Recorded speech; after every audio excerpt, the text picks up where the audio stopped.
It was the fall of 331 BC. The winds of empire were shifting. A young Macedonian king had already burned through the great cities of Phoenicia and been welcomed in Egypt as a liberator. But he wasn't done. His eyes were set on the very heart of the Persian Empire. And so, Alexander marched east toward destiny.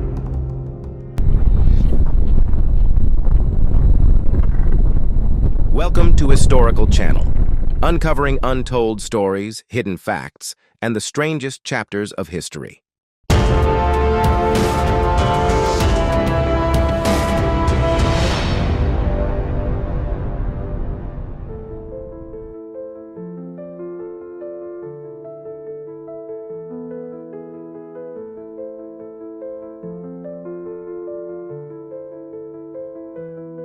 After taking Gaza and Tyre, Alexander's army rested in Egypt.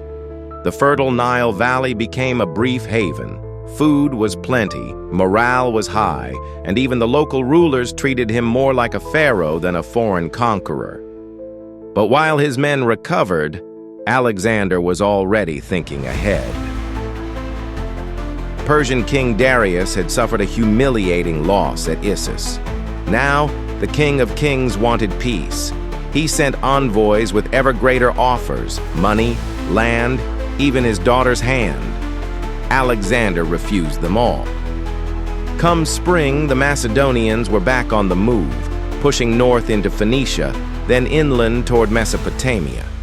Supplies were tight, but Alexander wasn't just a warrior, he was a logistics mastermind. He used the coast as long as he could, letting his navy haul provisions, then turned inland when necessary, following paths that offered water and food. Darius, meanwhile, prepared a final stand. He gathered troops from every corner of his vast empire. As Alexander neared the Euphrates, Darius expected a direct march toward Babylon and torched the river valley to slow him down. But Alexander didn't take the bait. Instead, he led his army north, through a longer but less ravaged route, zigzagging through rural terrain. It threw off Darius's timing. The Persian king scrambled north along the Tigris to intercept him. Darius sent cavalry under his ally Mazaeus to destroy northern crossings and block Alexander. But when the Macedonians reached the Tigris, they crossed it with little resistance. And just like that, the two greatest armies of the classical world were within striking distance of each other. Darius picked his ground carefully, a massive plain near a small village called Gaugamela. Flat, open, and cleared of obstacles, it was perfect terrain for his chariots and cavalry. Alexander's scouts captured a Persian patrol. From them, he learned that Darius was just 30 kilometers east. He advanced cautiously, establishing a camp behind a hill 10 kilometers from the enemy.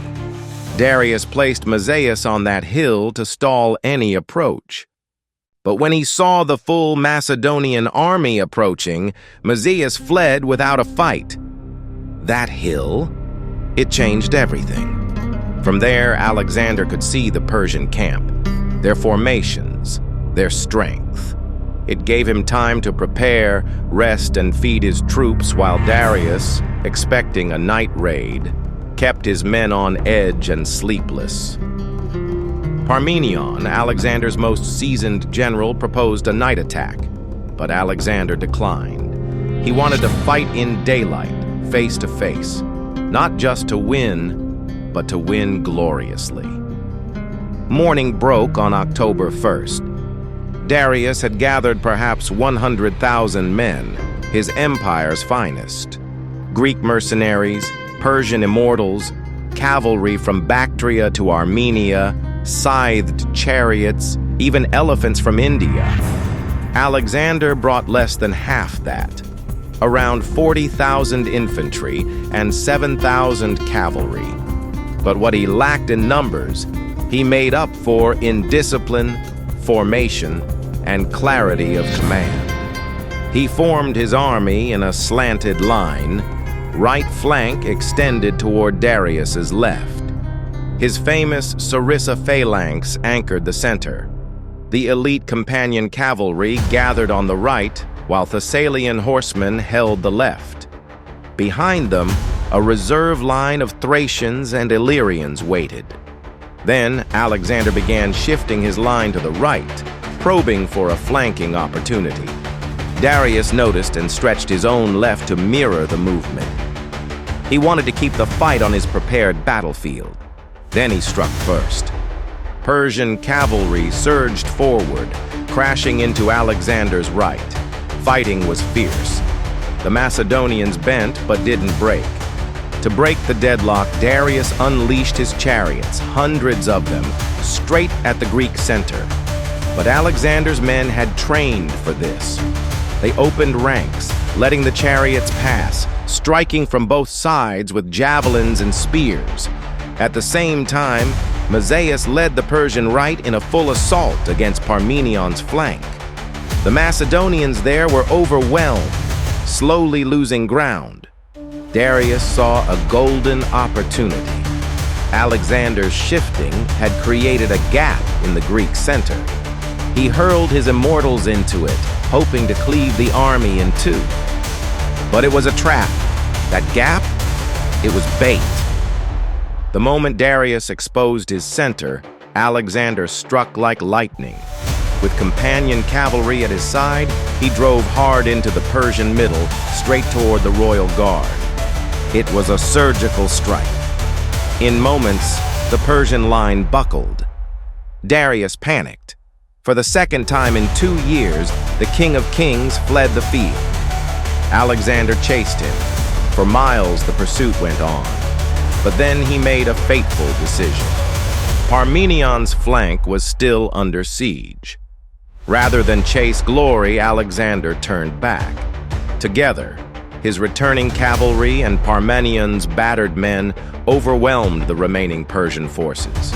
By day's end, the Achaemenid army was broken. Darius escaped, but his empire did not. The heart of Persia, Babylon, Susa, Persepolis, lay open. In just 5 years, a Macedonian prince had destroyed the greatest empire the world had known. But Alexander wasn't finished. He had seen beyond Persia, to lands where maps turned to myth. And so the legend marched on.